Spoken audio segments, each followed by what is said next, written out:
Coach, I know for the large part of that, at least that this first half of the season, the road is somewhere the team at first really struggled to get results. Now that your team kind of or your season kind of lies in the balance of this very busy three-game road trip, how do you kind of prepare your guys to kind of lock in and get these results that they need?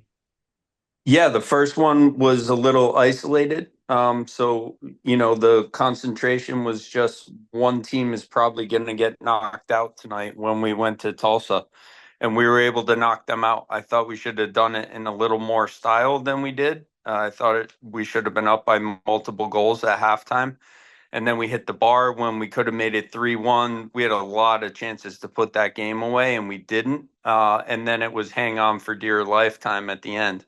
So hopefully, if we get those kind of looks, those high quality looks against Tampa, we can do more damage earlier so we're not, holding on so tight at the end.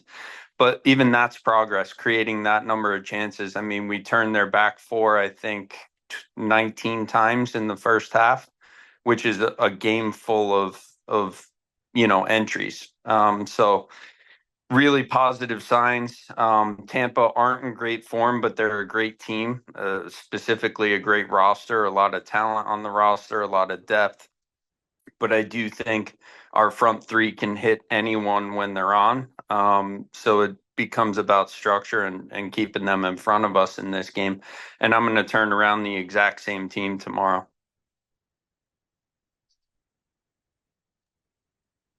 Coach, how's preparation different for you guys on a short week?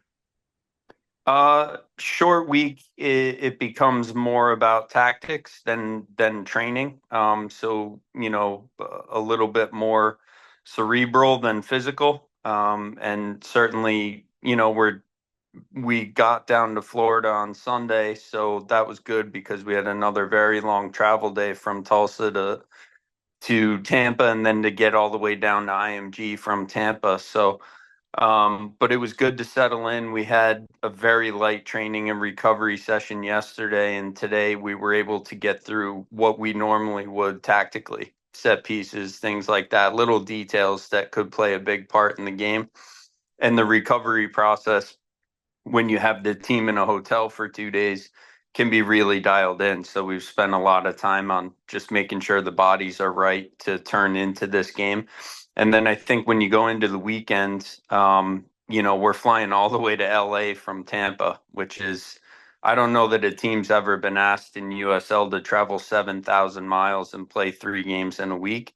And we've won the first one, and we want to go and win the other two. So in order to give ourselves a chance on the weekend, we're going to have to rotate at least 5 guys into the starting lineup. So it's good that we've gotten healthy at the right time and gotten all our international guys back. Yeah, I was gonna say this seemed like a weird one. First off, having the match rescheduled and then having to play at a different venue, that as well as kind of having it right in the middle of your final week. How is that in other ways than the preparation? Has that affected the plan at all? Looking at potential postseason spots, looking at where you are on the standings and all that. Yeah, it's been interesting. The league really dropped the ball here. I mean, there's no dancing around that. The league dropped the ball in a big way with allowing Tampa to take one of their home games last weekend and play it on North Carolina's home field. That was just a wild mismanagement, um, because it disrupted the competition, not just for us, for Loudoun, for Birmingham, for Pittsburgh, and potentially now for Tampa too. They could get sucked into this thing if they don't beat us tomorrow night.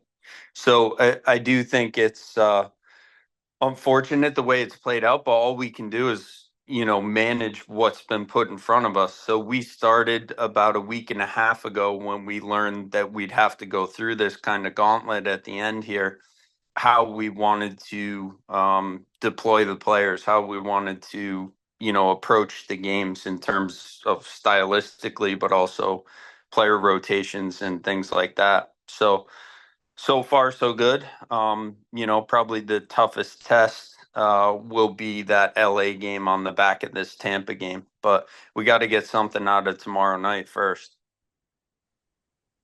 I know the focus is on the postseason, but already past the most points in a season and tied for most victories. quite the accomplishment, especially how you started. How much pride do you take in that and kind of how far you've come and hopefully continuing to set new marks for the franchise? Yeah, that part's great. I think we've set a really solid foundation for the future now, and that was the goal this year. Normally, 43 points gets you into the playoffs. I mean, if we were in the West, we'd already be, planning our trip to our playoff game. So it's good that we have 2 games left. We're gonna have to pick up at least 3 more points. We know that, to get in. So we know what's in front of us and we control our own fate. And it's late October. That's a good place to be in as a franchise. I think we've had some young players really burst onto the scene this year and establish which veterans we need to be with us long term, in terms of leadership roles and, style of play, helping us get results going into next year as well.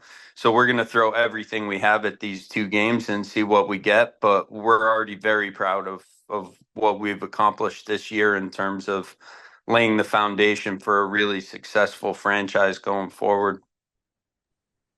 How do you draw on past experience in situations like this? Obviously, having kind of orchestrated that turnaround in Colorado, also having been in Philadelphia, what from those experience sort of helps you when you have these sort of intense postseason pushes? Uh, I think you go into them less unaware of what it feels like, and you're able to help some of the younger players understand how big the moment is and how much the intensity actually will rise in a game like tomorrow night. So for a guy like Mo, this is probably the biggest game of his career tomorrow night. And helping him understand that going in, I'm not just here to play another game. I'm not of that mindset as a coach. And I think when you're able to get the players out of that mindset that it's just another game, that helps them. Just the level of intensity and how alert you have to be in every phase of the game, because it could be a throw in, it could be a set piece, it could be a transition that you have to be clean on. So those are the things that we tried to get through in training today to set up specifically the younger ones. Guys like Marlon Hairston and Jordan Scarlett and Joe Farrell, they've been in these games. They know that everything kind of ticks up, that the emotions are there, and that you can't let the emotions get the better of you. So that certainly from Colorado, from Philadelphia, from my time in Houston, I've been fortunate enough to see a ton of playoff games and be part of 3 finals in over the last the Western Final for USL, the Western Final for MLS. Over the last 2 years, I've been at those games and all the games that got us there, and the U.S. Open Cup final. It's reassuring, honestly, to have that experience behind you. And I think it's reassuring to the players, that there is no panic in us. There's no panic in me. But there is a certainly a trigger going into these games in the way you prepare, a heightened awareness around the game. Is there a benefit to having back-to-back-to-back road games where you're basically living on the road for a period of time? Is there an element of bonding with the team that translates to the field? Definitely. This team has a lot of fun together right now, and that was not the case earlier in the year. I mean, these guys are very close. They're laughing all the time. And we have a captive audience. As coaches, you kind of love a captive audience. I can call meetings at any time of the day, not that we're overdoing it, but we're able to get a lot of information across when you're captive like this. Thank you for the time. Good luck this week. Yeah, thank you Thanks, Coach. guys. Thanks for the coverage and enjoy the game. Appreciate it. Thank you, Mark.